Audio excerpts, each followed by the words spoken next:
watching GearZ, brought to you by Holly Performance Products, Fuel Your Passion, and Cornwell Tools, the choice of professionals. Hey, welcome to GearZ. Today we're going to start by heading out on the road and seeing what one of you guys are working on. Maybe help out a little bit. But instead of carrying a bunch of extra parts with us like we normally do, today we're taking a little different approach. Check it out. All across America, in thousands of garages, carports, and backyards, there sits a project that has become hindered, stalled, or halted by the lack of time, money, or expertise by the owner. Sometimes the project is so lopsided that the owner just needs to sell it and start over. Other times all it needs is a kickstart to get it moving in the right direction again. That's where we come in.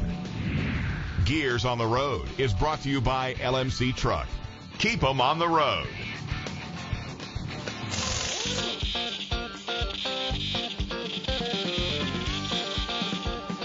Today's gearhead is Roger Tippett and his son Chaz, who are both car nuts through and through, even though they may not always agree on what cars are cool. Are you mostly a Chevy guy, or does it matter? No, I'm mostly a Chevrolet person. Why is that? My dad was, so growing up, you know the firing order 1843657 on a Ford, I couldn't tell you. Yeah. I know how to work on them, I guess, so it makes it easier. Yeah. Now, I have a couple Fords, but they have Chevy engines in them. So they continue to run. You're more of an import guy. Did you get raised on the Fast and Furious movies? Pretty much, yeah. I started with Subarus. That was my main thing at first. Because of those movies? Somewhat, yeah. Really the Need for Speed games and stuff on the old Xbox was what it was. Okay. That got me. So if you could have any car that you wanted, what would it be? Porsche 918. Why? They're just, it's a spin-off from the Carrera GT. Yeah. And I love the way they look. So the first thing we did was check out the shop, and space is definitely a premium here. I used to collect bicycles too. I'm down to just a couple. What bike is? Because it's got the Springer front end. I don't know. I just found it at a sale and had to have it. See, I love these old banana seat bikes. the crate bikes, with the 5-speed. Yeah. Of course, you can't touch those now. Some kid must have had it too. It has a Finding Nemo mirror on there. Oh yeah. It's. And the purple seat. Yeah. That's awesome.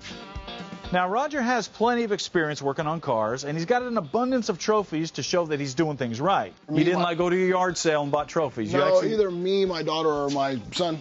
Very cool. So. Oh, that's awesome, man. So it wasn't surprising to find plenty of cool parts laying around, some of them begging to come home with me.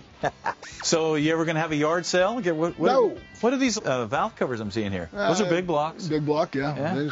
You never know what you might need them for. What is that? A little. You can pull it out of there. Let's see what we got here. Oh, those are Edelbrocks. Yeah. I don't think they make those anymore. I don't know. They don't make those anymore. That's a nice valve cover. What did surprise me was the variety of projects that Roger has.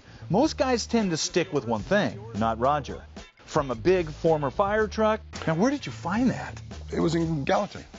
Yeah, it's all the way down to, still has, I think it even has like markings on the, it still has all the writing on the original red. Wow. Firewall. That's cool. I like that truck. So when are you going to get to this one? This one comes after the Suburban, right? Yeah, they don't cost anything to sit there. To a chopped 50s Merc. A 1951 Mercury that my father-in-law actually bought brand new. But he called and said, hey, do you want my 51 Mercury? It's in the barn in Alabama. The barn's falling down. I said, you don't have a 51 Mercury. It's my dream car. Yeah. No, I have one. So I drove to Alabama with the car trailer and brought it home. There it is. Now, you did all the work on it. You chopped the top? I did. It was an original 4-door. And the doors are a little longer, 6 inches longer on a 2-door, so I was able to source some doors, move the post back, welded it up. Boy, you did a lot of work on this. Chopped it, didn't know what I was doing, but my father-in-law wanted me to restore it back to original. I said, I'm not putting the money into a 4-door car that's going to look terrible. Yeah. So one night he said, you're not going to touch it, are you? I said, nope. He goes, do what you want. So I went and knocked the windows out of it and took a Sawzall. No turning back after that. To motorcycles, that belonged to your brother. Yep. Okay. So tell me about this one. That just sits there. It's parts or something. It doesn't run? Yeah. Just parts for... I don't know. I might put it in a go-kart or something. I was thinking golf cart, because they make a Harley golf cart. I was thinking about putting the D-twin in there. Yeah. To a 40 Chevy Coupe, there was a lot going on here. However, the real reason we were there was to check out the 65 Chevy Suburban that Roger was in the process of cutting up and turning into a cool cruiser. It's going to be a driver. You know, I'm of course going to have power everything and air conditioning, so it's going to be a cruiser. I figure a family car, me and the wife will go to the drive-in, you know, or whatever. Throw the dog in. Yeah.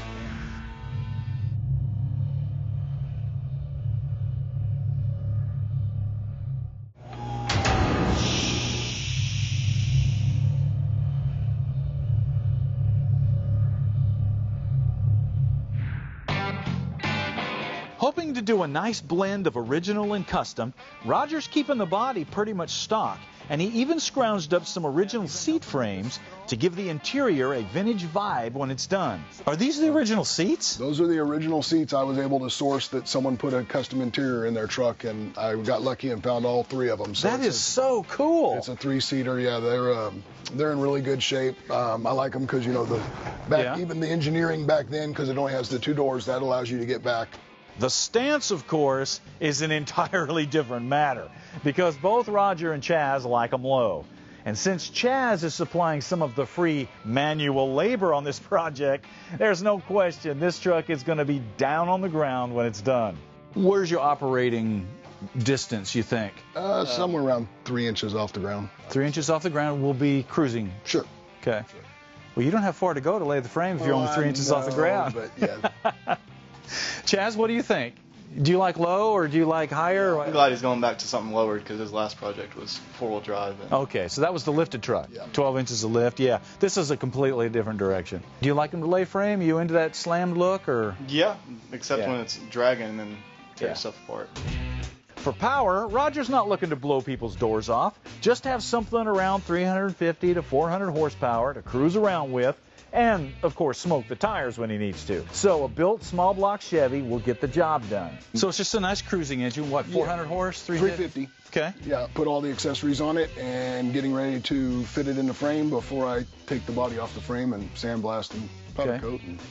Okay, so the transmission is just a Turbo 400. Turbo 400, just plain and simple. And can have shift kit in it? Oh, yeah. That's the plan. Squeaky tires. Yep. I want it to move a little bit, but not too much, just going to be one of those nice drivers. Yeah. Gear Vendor's overdrive fit really nice on the back. I know. Bolts right on. And modern accessories will allow him to run power steering and air conditioning with no problem. Oh, what is this? Okay, this is all the stuff. This is the good stuff. This is the stuff. Okay, tell me how you've got it laid out here. Got the full front and rear air ride suspension for it. Yeah. Steering column? Steering column, triangular 4-link rear, steering wheel, brake boosters. Chaz, of course, would like to go faster. So what do you think of this? I mean, this is completely different than anything I've seen that you've got. He really likes the tuner cars, but as long as it goes fast, he doesn't care. Yeah, but this is classic tuner, man. This is such a great shape. The only area that Roger's running into some issues is some of the rusty body panels. And this is an area where we can help. Of course, repairing the original rusty and damaged hood and fenders and grille is always possible. But if you can find new replacements, that can save a ton of time and money. So for this on the road, we persuaded the guys at LMC to give Roger a $1,500 credit so he can dig through the catalogs and find exactly the parts he needs to keep the project moving forward.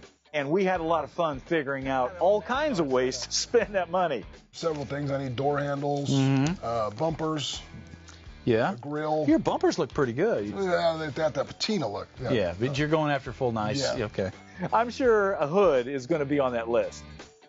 Of course, we're definitely looking forward to seeing what the final version of this truck's going to look like, and if Chaz or Roger is going to have the prime parking spot in the shop. So, when's it going to be finished? No, when do you think? A year? 2 years? No. 8 months. So you are moving on this thing pretty quick. Yeah, I'm getting ready. Yeah. Okay. Yeah.